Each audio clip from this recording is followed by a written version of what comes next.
Welcome to Kenton's videos. Enjoy the video. You start by cleaning and degreasing the panel you will paint so paint adheres.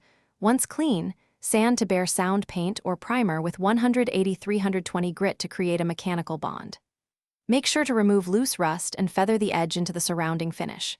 After sanding, wipe with solvent and tack cloth, then mask off trim, glass, and gaps using thin plastic and tape.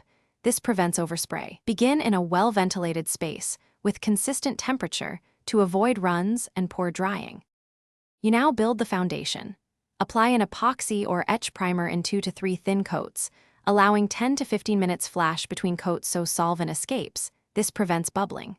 Once cured, wet sand the primer smooth with 400-600 grit to remove orange peel and imperfections, then clean with solvent and tack. When spraying the base coat, use even, overlapping passes of about 50% coverage, controlling distance and speed. Multiple light passes give uniform color. Make sure humidity. You finish by applying 2 to 3 wet, glossy clear coat layers, keeping each pass wet and watching for runs. If a run starts, stop and level it on the next pass. Allow full dry time per product, then wet sand with progressively finer 1,500 to 3,000 grit to remove orange peel and dust nibs, followed by compounding and a fine polish for gloss.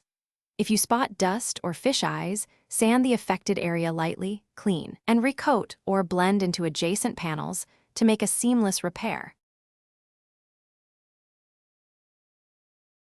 Thanks for watching. Consider subscribing if we helped you.